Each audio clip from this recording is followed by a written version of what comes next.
Sí, porque veo que el grupo es numeroso y obviamente no nos van a dejar estar todos al mismo tiempo, ¿no?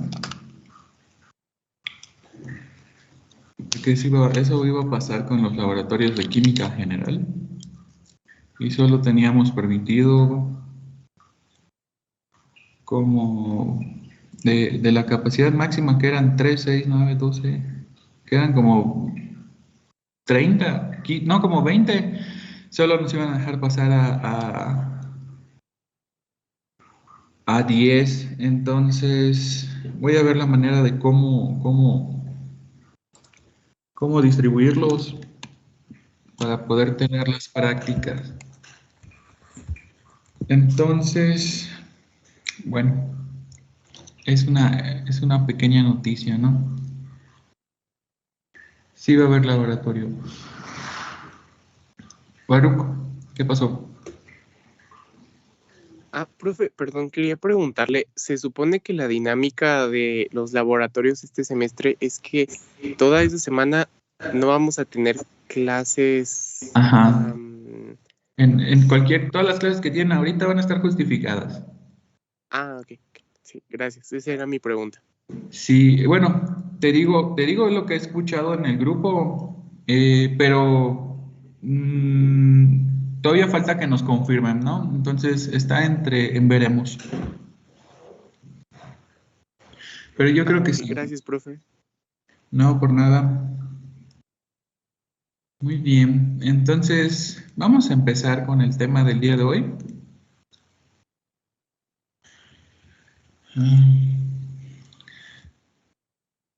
Toca ahorita ver el tema, les digo, es uno de los más interesantes, es uno de los más, desde mi punto de vista, pues hasta más importante. ¿Por qué? Porque hablamos del pardeamiento de los alimentos, ¿no? Entonces, ¿de qué trata directamente esto? No solamente es un cambio de coloración y ya. Hay muchos otros factores en los cuales podemos darnos cuenta que hubo un cambio. Entonces, teóricamente, el pardeamiento de los alimentos se puede clasificar en dos tipos, ¿no? Estos dos tipos son por acción enzimática o por acción no enzimática. Entonces, existen varios cambios que se pueden producir, como cambios en el sabor, en el olor, y hasta algunas veces pueden bajar el valor nutritivo de algunos alimentos. Es decir, si antes, si consumirlo fresco te daba un aporte de 100 calorías, etc., ¿no? Después de una modificación por acción enzimática, pudiera ser que te dé un aporte de calorías hasta del 80 o 70%, ¿no? Vemos cómo hay una diferencia. Entonces, vamos a ver qué dice la diapositiva. Vamos a empezar con el pardeamiento enzimático en general. Pues en realidad el obscurecimiento en los alimentos, yo les digo, es muy, muy, muy importante, ya sea para el control o para la producción de cualquier proceso, ¿no? Determinado. El objetivo principal que vamos a ver en este tema, pues va a ser esto de el saber el por qué tienen la capacidad de cambiar por qué se oscurecen, ¿no? Los alimentos y también cómo pudiéramos evitarlo. Entonces, cabe mencionar, ¿no? Que algunas veces los alimentos que sufren oscurecimiento, estos cambios pueden ser benéficos o pueden ser, pues simplemente no podemos esperar ese resultado, ¿no? Es algo malo, ¿no? Algo contraproducente. Entonces, cuando hablamos de oscurecimiento enzimático, ¿qué se les viene a la mente? Cuando escuchan pardeamiento o oscurecimiento enzimático, ¿qué se les viene a la mente? ¿Qué es lo primero que se les viene a la mente?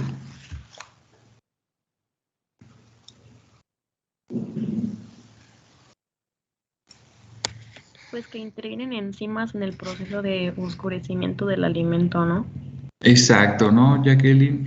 Lo primero que vamos a tener en cuenta que el que va a estar realizando un cambio de coloración van a ser las enzimas, ¿no? Entonces, ¿dónde podemos ver este tipo de pardeamiento? Se dan en frutos y vegetales, ¿no? Por ejemplo, una manzana al morderla y dejarla expuesta bueno, dejarla en la mesa, ¿no? Así simplemente después de darle una mordida, con el paso del tiempo, donde dimos esa mordida, que le podríamos llamar tejido dañado, va a haber un cambio de coloración al estar igual expuesta al aire.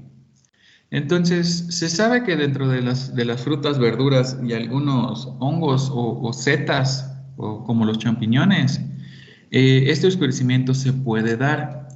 Eh, y esto se debe sobre todo por la conversión de compuestos fenólicos a melaninas. Y normalmente estas melaninas tienden a unirse entre sí, formando pues una red, y esta red es la que le da el cambio de coloración, ¿no? Una coloración oscura. Entonces, ¿qué tipos de ejemplos puedo mencionar, no?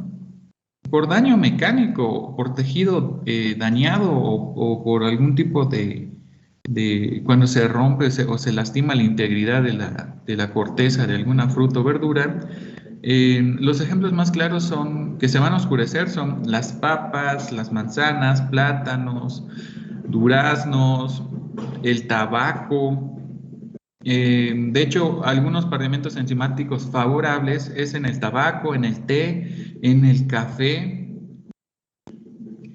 Y eso es lo interesante, ¿no? Cómo un café oscuro puede potenciar el sabor pues, del producto, ¿no? Comparándolo con un café ligeramente, pues, tan tostado, por así decirlo, ¿no? Igual pasa lo mismo con el chocolate, ¿no? Entonces, el pardeamiento enzimático o pardeamiento de los alimentos, hay que tener en cuenta que en realidad nosotros podemos decidir si se va a oscurecer para obtener un valor agregado en el producto o si podemos evitar ese oscurecimiento para no bajarle el precio al producto, ¿no? ¿Qué enzimas son las que tienen? ¿Cuáles son estas enzimas, las responsables de este oscurecimiento, ¿no? Pues se sabe que son muchísimas y son conocidas por varios nombres. Podemos mencionar, ¿no? A las polifenoloxidasas, que estas son casi las principales, ¿no? Entre las fenolasas y las polifenolasas. ¿Alguien había escuchado alguna vez estos nombres de enzimas?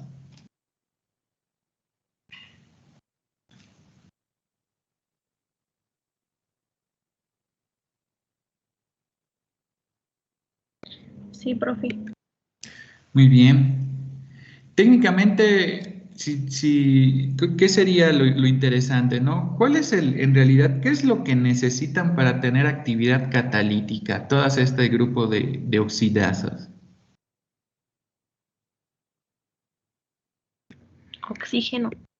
Oxígeno, ¿no? Entonces, uno de los métodos de conservación que hay para alimentos, sobre todo en frutas y verduras, que se ha propuesto y que algunas veces se aplica, es la aplicación de vacío, porque con el vacío le podemos quitar completamente el oxígeno que pudiera haber en el empaque y podríamos evitar este cambio de coloración, ¿no?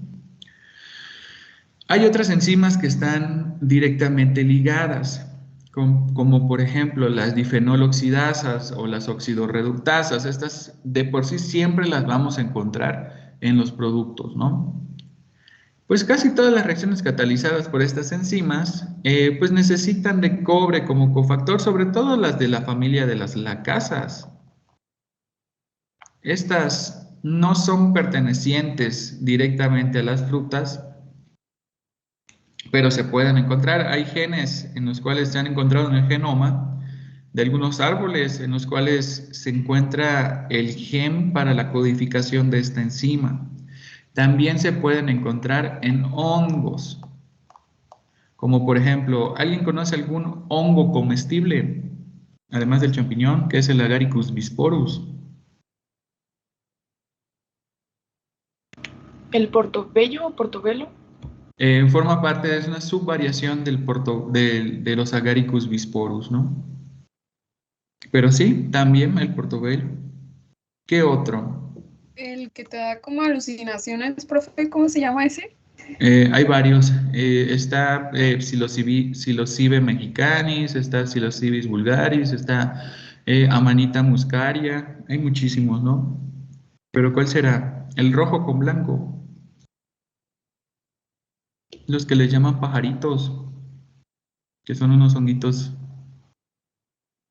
así.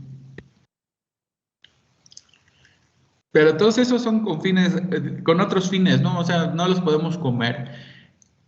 ¿Cuáles serán los que sí se pueden comer? Hay unos, les voy a dar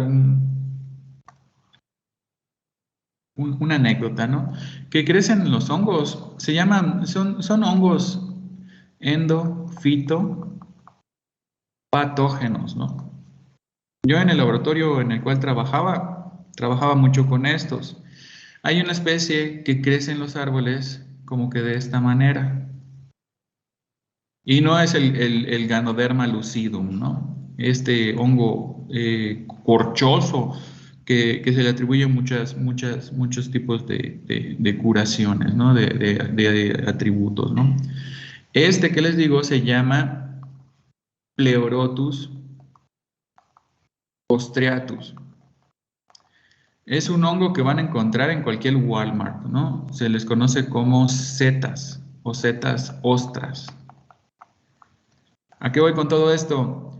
Estos hongos, como los Ganoderma, como los psilocibes o como hasta las amanitas muscarias, tienen estos tipos de oxidorreductasas. Entonces, al momento de cosecharlos, como por ejemplo hay una empresa que se dedica a la producción de hongos comestibles que se llama Monteblanco, tienen un proceso bastante similar, ¿no? Tratan de quitarles parte del oxígeno para que estas enzimas pues no vayan a echar a perder el producto. Entonces, estas enzimas, por ejemplo, esta es una polifenoloxidasa. Si ustedes ya conocen cuál es la estructura de pues de cómo están las estructuras cuaternarias de las enzimas, se podrán dar cuenta que en realidad tiene varios dominios y subdominios. Pero aquí lo más interesante que tienen todas estas enzimas, que dentro de su ciclo catalítico, tiene un elemento que es fácilmente quelable, ¿no? Que lo podemos inactivar, y es el cobre.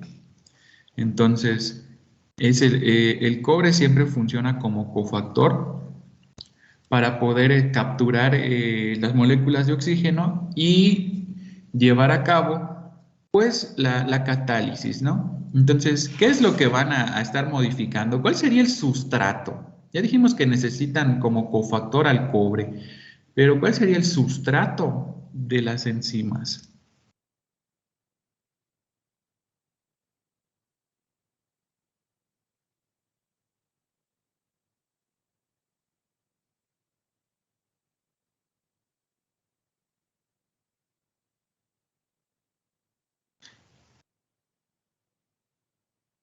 Vamos a ver, voy a hacer una ecuación para que sea un poco más fácil de entender, ¿no? Tenemos a las enzimas que necesitan oxígeno, que van a convertir en lo siguiente. Aquí falta algo. Aquí voy a poner pigmentos o melaninas, ¿no? Son pigmentos.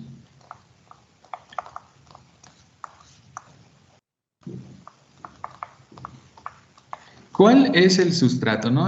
Aquí podemos decir cualquiera de estas enzimas que están, ¿no? Perdón, de estas. ¿Pero qué necesitan? ¿Qué es lo que atacan? Esto es un cofactor. Esto, pues, es la enzima. Y aquí, ¿cuál será el sustrato al cual atacan? ¿El cobre? No. Dentro de las enzimas está el cobre. Por ejemplo, ahí les va. Tenemos esta enzima, tenemos el oxígeno y tenemos pues las enzimas de cobre, ¿no? Imagínense que las tenemos en un tubo de ensayo, ¿no? Están en una solución acuosa. ¿Creen que cambie de color esto? ¿Solo al tener enzima, oxígeno y ya? No. No. ¿Qué se necesita para que cambie de color?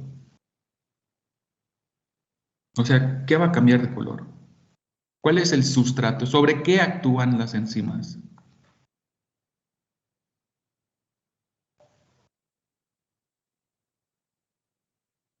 ¿Qué será?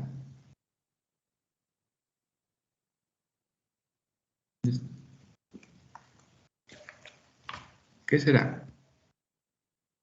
Les doy una pista.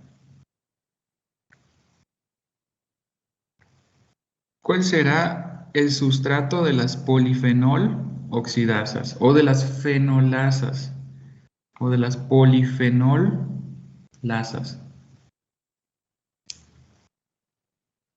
Pues los compuestos fenólicos, ¿no? Los compuestos fenólicos. Son los compuestos fenólicos. De los compuestos fenólicos, como dicen su nombre, en cada una de estas, ¿no? Entonces, si hay compuestos fenólicos en un producto, por acción enzimática más oxígeno o en presencia de oxígeno, lo que vamos a obtener va a ser algún tipo de quinona, y no del cereal, ¿no? Un tipo de compuesto llamados quinonas más pigmentos, ¿no? Las quinonas, en realidad, después de este proceso, hablando de las frutas, si se siguen fermentando, en este caso por las enzimas, se van a convertir en hidroquinonas. Esto pudiera ser hasta cierto punto venenoso, porque no los podemos metabolizar. Hay algunas que sí, pero gran parte de estas no se pueden metabolizar. Ya se tendría que desechar este alimento, ¿no? Y aquí es lo interesante, estos pigmentos o melaninas son los que les cambian el color, ¿no? Vamos a ver qué es lo que pasa en realidad, ¿no? Lo que estamos viendo en pantalla son compuestos fenólicos. Entonces, cuando hablamos de una cresolasa, este es el mecanismo de acción, ya está obviamente bien estudiado. Se los voy a presentar, ¿no? ¿Qué es lo que en realidad pasa? Tenemos a P-cresol, que es un compuesto fenólico que se encuentra normalmente en algunas frutas y verduras. Entonces, en presencia de oxígeno, más esta enzima, más la acción de la cresolasa, este es otro factor, ¿no? Es un factor de reducción.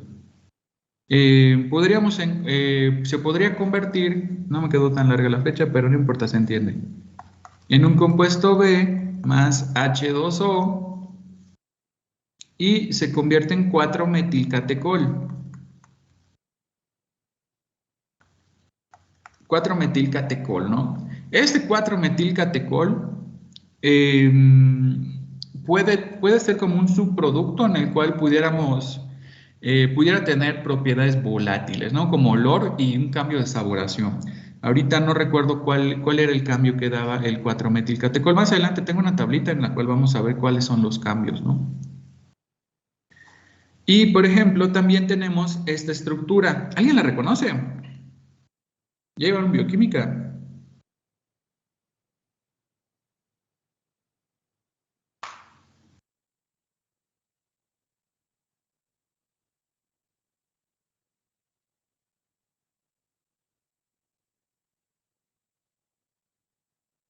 Es un aminoácido, profe.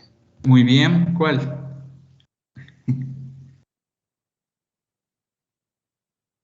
Es un aminoácido, muy bien. ¿Y es la tirosina, no, profe? Muy bien, es la L-tirosina, ¿no? L-tirosina. ¿Ustedes creen que estos aminoácidos estén dentro del agua fuertemente ligada en un alimento?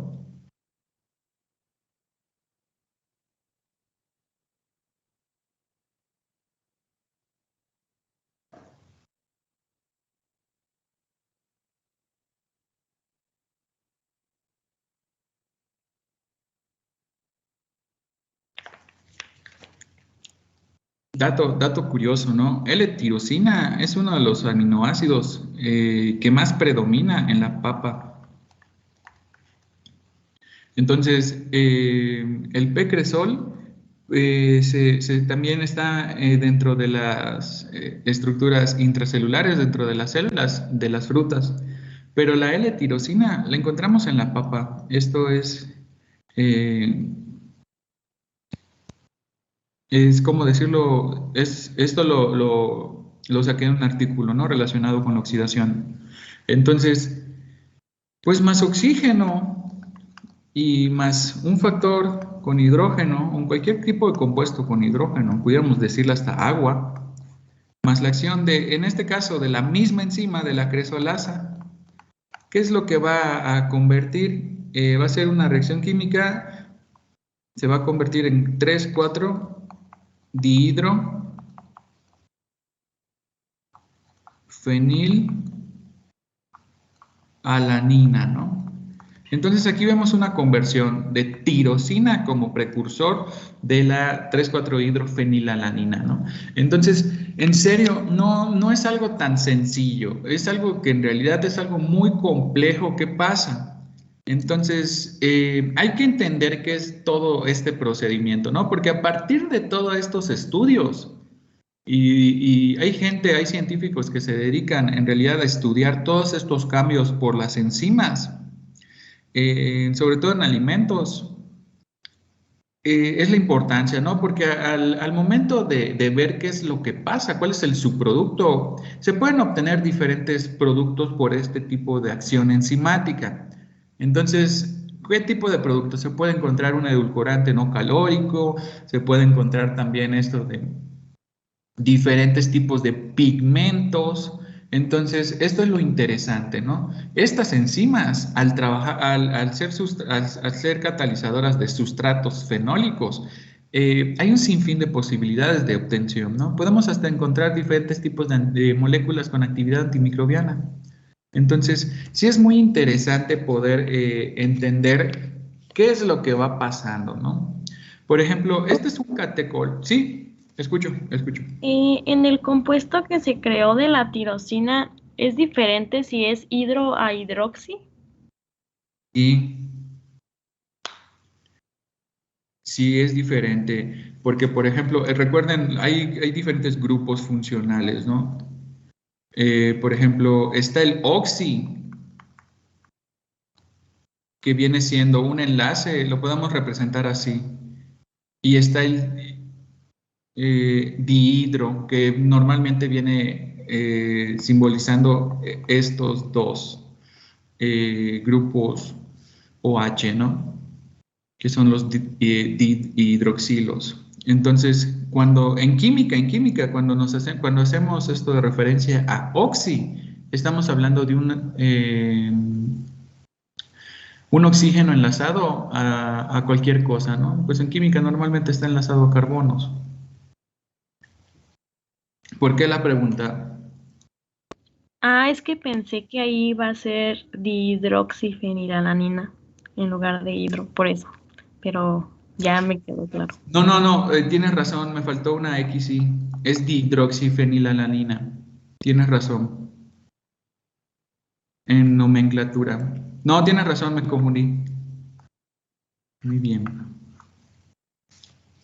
Sí, es dihidroxifenilalanina. ¿Alguien sabe en qué se utiliza este compuesto? Es que yo sabía porque según yo había escuchado que estaba como en gran cantidad en los plátanos, es por eso que me acordé. Sí, se encuentra en gran cantidad, pero depende del estado de maduración del plátano. También, ¿no? Por ejemplo, recuerdo que un compañero de la licenciatura trabajó con un hongo que se llamaba, no me acuerdo el nombre ahorita, pero él medía en realidad los subproductos que habían en cada uno de los estados de maduración del plátano, ¿no? Entonces era un problemón porque tenía que conseguir los plátanos en estado verde, o sea, de la cáscara casi verde, y hacer mediciones cada vez que cambiaba de coloración mediante una escala de colores, ¿no? Entonces, sí, estuvo muy, muy, muy, muy difícil esa tesis. Pero por lo mismo, él encontró una relación en este compuesto que es el dihidroxifenilalanina, ¿no? En los plátanos. Y sí, y tiene relación, ¿no? Con lo que dice su compañera Jacqueline. Existen muchos, les voy a ir mostrando las diferentes acciones de, por ejemplo, la cresolasa, la catecolasa, ¿no? Este es el último que vamos a ver. Es muy similar. Al tratarse en realidad de compuestos fenólicos, pues simplemente vamos a ver alguna modificación. En este caso, la catecolasa, ¿qué es lo que va a hacer, no? Ahí voy a dibujar el esquema, voy a dibujar todas las piezas. Este es un catecol.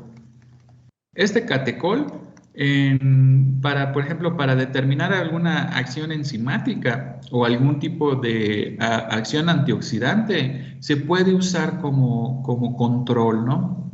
Entonces, ¿qué es lo que vamos a ver? La reducción de los grupos hidrógenos. Vamos a ver en qué se convierte. El catecol solamente más oxígeno mediante la acción de la catecolasa nos va a dar un producto que se llama benzoquinona, que en realidad es lo mismo, ¿no? Tenemos un compuesto aromático con 2 insaturaciones y 2 saturaciones en los oxígenos. Entonces tendríamos, este sería la benzoquinona, pero no termina aquí, nos falta obviamente la liberación de estos 2 grupos, 2 moléculas de hidróxido, ¿no? de agua. Entonces, ¿qué es lo que pasa? Probablemente el catecol a temperatura ambiente en una solución líquida es de color ámbar, pero mediante va creciendo la actividad enzimática, la coloración ámbar se convierte en una coloración tipo, ¿qué será? Caramelo quemado o como Coca-Cola, ¿no? Voy a poner una coloración oscura. Entonces, cuando se hacen pruebas de este tipo, pueden ver cómo va cambiando gradualmente por los subproductos que va dejando la catecolasa, ¿no?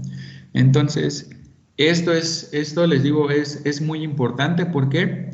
Porque si llegásemos a encontrar en realidad una catecolasa que tenga una acción muy diferente a las que ya existen, o de la misma catecolasa que ya existe, buscarle un sustrato fenólico al cual le pudiéramos sacar provecho al subproducto de la reacción, hablando sobre todo de alimentos, sería muy interesante, ¿no? Sobre todo estoy hablando ahorita de la parte de investigación, que ya es algo muy complejo, ¿no? O sea, ya es algo que ya se necesita más estudios para poder ir comprendiendo cada uno de los casos, ¿no? Existen métodos para poder identificar la actividad de fenolasas. Era lo que les estaba comentando, ¿no? ¿Cuáles son estos métodos?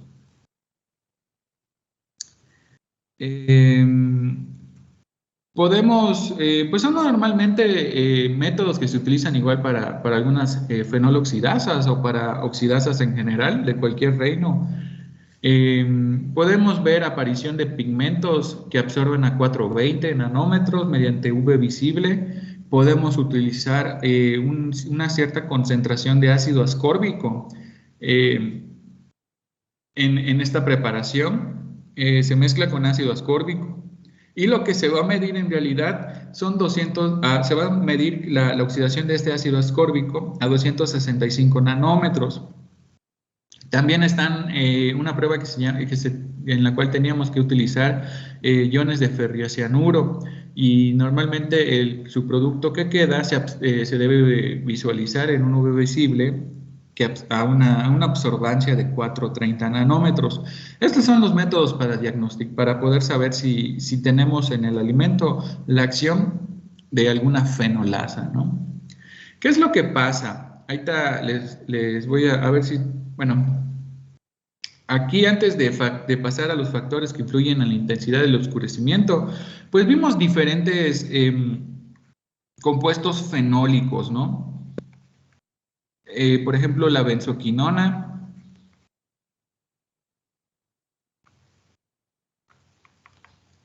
La benzoquinona.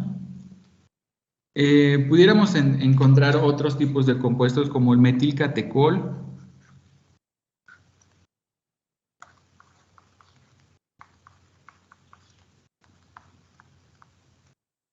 O pudiéramos encontrar también a la dihidroxifenilalanina, ¿no?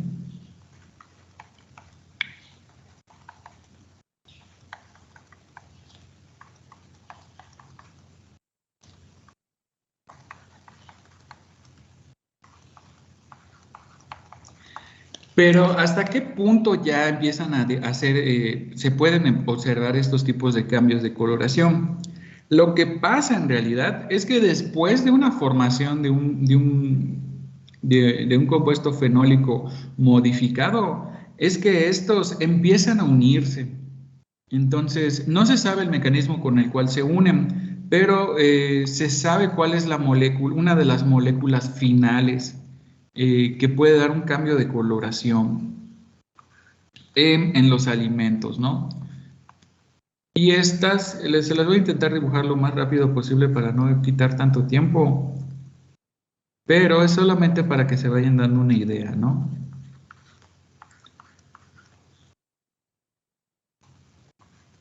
Estas se van aglomerando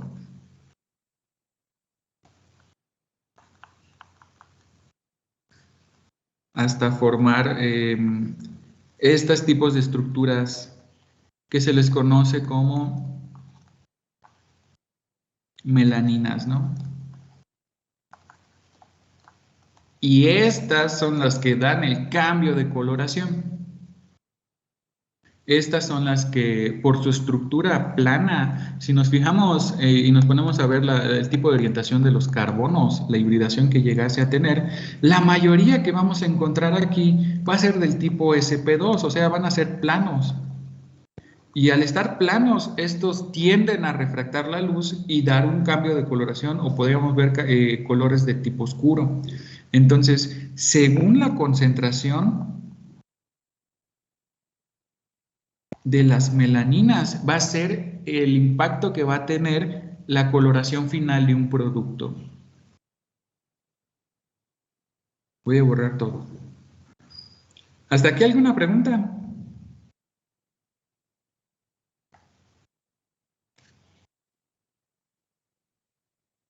¿Todo bien? Muchas preguntas. Todo bien, Todo profe. bien, profe. Todo bien, ok. ¿Qué factores creen que influyen en la intensidad del oscurecimiento enzimático, además del que ya dije?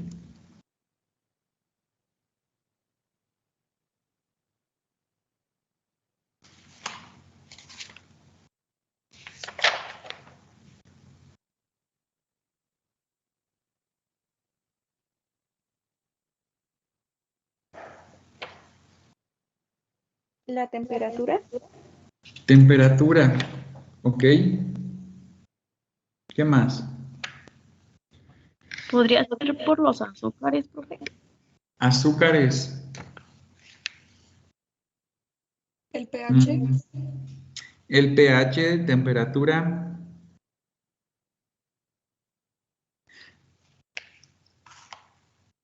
Vamos a ver cuáles son, ¿no?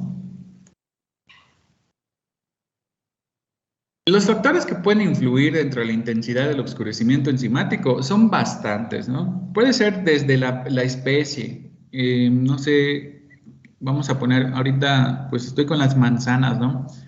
Las manzanas puede ser de la variación de las Golden, ¿no? Que son estas, me parece que son rojas, y están las Milton, no me acuerdo muy bien, pero vamos a pensar en la roja y una amarilla, ¿no?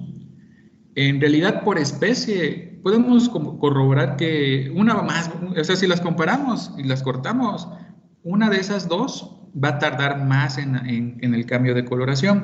Y esto principalmente se va a deber a, pues sobre todo a la especie, ¿no? A eso me refiero, ¿no? Con variedad va relacionado igual al mismo principio. Pueden haber dos manzanas que son de la misma especie, del mismo, por ejemplo, de estas rojas, sin embargo, hay una variedad más grande. Pues ahorita no tengo en mente cómo se llaman. Pero dentro de esa misma variedad puede ser que una haya sido modificada y seleccionada por su contenido de antioxidantes y no cambie de color tan rápido. Otro punto a tener en cuenta va a ser el grado de madurez del alimento. También influye, aunque no pareciera, el tipo de suelo en el cual está creciendo la planta o la mata o el arbusto o el árbol, ¿no? Y ya aplicado al fruto, aplican dos, que es la temperatura y también el pH. Entonces, para el oscurecimiento enzimático, normalmente estos son algunos factores que tienen que ver con la intensidad de la coloración.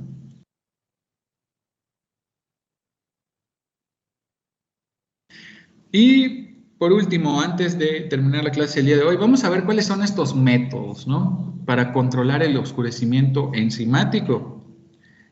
Les presento 5, ¿no? Algunos son la aplicación del calor.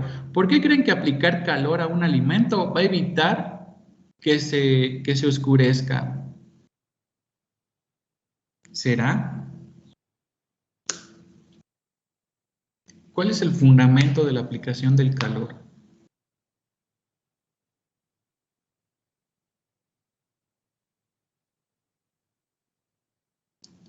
¿A quién vamos a atacar? Para evitar... ¿A las enzimas, profe? A las enzimas. Las enzimas son nuestro target, ¿no? Son nuestro objetivo. Entonces, con aplicación de calor, ¿qué es lo que le pasa a una enzima? Cambian sus condiciones y su forma de vivir. Muy bien, se desnaturalizan, ¿no? Entonces, cabe mencionar que estas enzimas, las lacasas y las fenolasas, no soportan en realidad altas temperaturas, ¿no? Pero tampoco los alimentos. Entonces, aquí hay que valorar cuál es el riesgo, ¿no? O sea, si mi producto baja mucho de precio, hablando de un cambio de coloración, porque sufre un cambio de coloración, pero no baja tanto por estar sobrecocido o estar más suave, pues aquí ya se decide cuál aplicar, ¿no? Luego también tenemos inactivación por ondas de alta frecuencia. Las de alta frecuencia, ¿alguien me puede dar un ejemplo de una onda de alta frecuencia?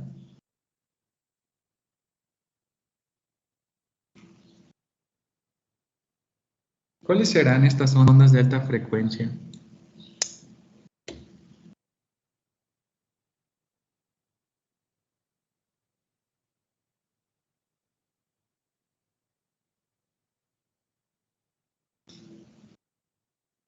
Pues sería como la radiación, ¿no, profe? ¿Cuál? Sí, son radiaciones, pero hay muchos tipos de radiaciones, ¿no? Normalmente la que se utiliza en alimentos es la radiación, pudiera ser la radiación UV, ¿no? Y controlada. ¿Por qué? Porque normalmente la radiación UV tiende a formar dímeros de timina, que son sobre todo problemas mutagénicos, ¿no? Si se va a utilizar para alimentos, no creo que haya algún problema. Se pueden utilizar ondas de altas frecuencias. ¿Por qué? Porque si recordamos, estas ondas también pueden desnaturalizar a las enzimas. Entonces, hay muchísimas formas, ¿no? Aquí el objetivo principal es tratar de desnaturalizar a la enzima. La más sencilla es usar inhibidores químicos, ¿no? Como por ejemplo, no sé si se han fijado que en algunos jugos o en algunos, sí, sobre todo en los jugos, hay unos que tienen EDTA.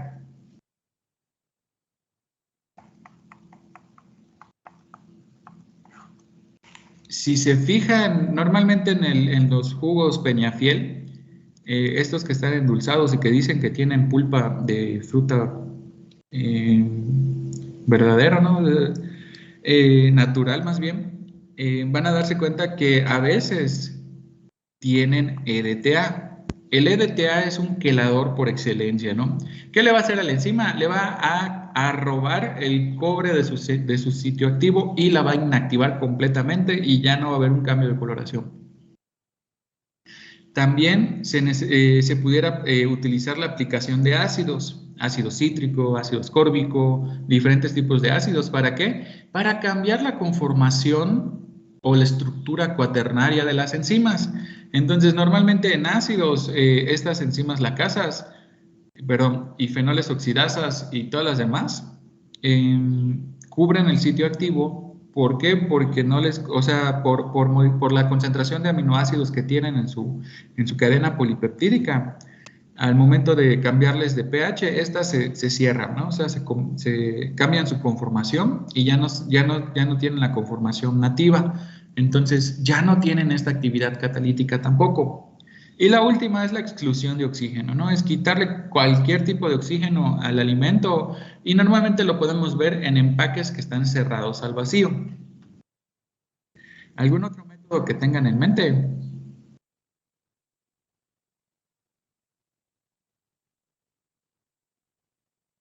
Profe, ¿me puede repetir otra vez la aplicación de ácidos, por favor? Sí, es que la aplicación de ácidos ataca directamente a la conformación de la enzima. ¿Qué es lo que hace un ácido? Pues si nos ponemos a recordar un poco de bioquímica, los aminoácidos son sensibles a los cambios de pH. Entonces, cuando están dentro de la cadena polipeptídica, al cambiar el pH, lo que va a pasar con la enzima va a ser un cambio conformacional y pudiéramos inhibir pues la acción enzimática. No sabemos cómo va a reaccionar la enzima, aunque hay artículos científicos en los cuales ya se hizo la evaluación, ¿no? En diferentes alimentos de la aplicación de ácido ascórbico, de ácido cítrico, para poder inhibir, en este caso, el oscurecimiento enzimático. Solamente es un cambio en la conformación de la enzima. Ok, ¿y me puede decir qué dijo que era el EDTA? Dijo que era un... Bueno, es que yo escucho quemador. Es un quelante. Ah, ok, gracias. De metales. Es un quelante de metales. Normalmente se utiliza en pruebas, como son alimentólogos, se utiliza muchísimo en pruebas cuando quieren evaluar diferentes tipos de enzimas provenientes de frutas, ¿no? Como por ejemplo pudiera ser algún tipo de proteasa. O también algún tipo, sí, sobre todo proteasas, que hay 3 diferentes tipos de proteasas, que están las cisteín, están las metaloproteasas y las otras que no me acuerdo cómo se llaman, ¿no? Con EDTA se inactivan para poder ver si es la actividad enzimática de esta proteasa o es la actividad enzimática de algún otro compuesto, ¿no? Pero normalmente el EDTA se utiliza muchísimo. También sirve para controlar a microorganismos. Entonces, el detalle es que es tóxico. Y según la norma mexicana se puede utilizar, pero a muy bajas concentraciones, ¿no? Pero literal, el EDTA inhibe crecimiento bacteriano y también oscurecimiento enzimático a muy bajas, pero muy bajas concentraciones, ¿no? Entonces, el riesgo de consumir varias veces ese producto que contenga DTA aumenta la probabilidad de empezar a padecer diferentes tipos de enfermedades, ¿no? Esto lo vamos a ver hasta la última unidad, que son esto de... ¿cómo se llama? Pues sí, son aditivos, ¿no? Preguntas, ya acabamos el día de hoy. ¿Alguien tiene alguna pregunta, duda, comentario?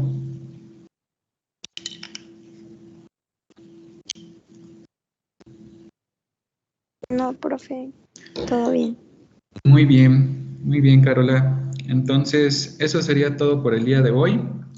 Nos vemos mañana. Mañana continuamos con oscurecimiento no enzimático, que es uno de los más divertidos y lo podemos relacionar los podemos controlar más. Y vamos a ver, nos falta todavía unos temas más para acabar. Lo más seguro es que la próxima semana acabemos con el tema 2.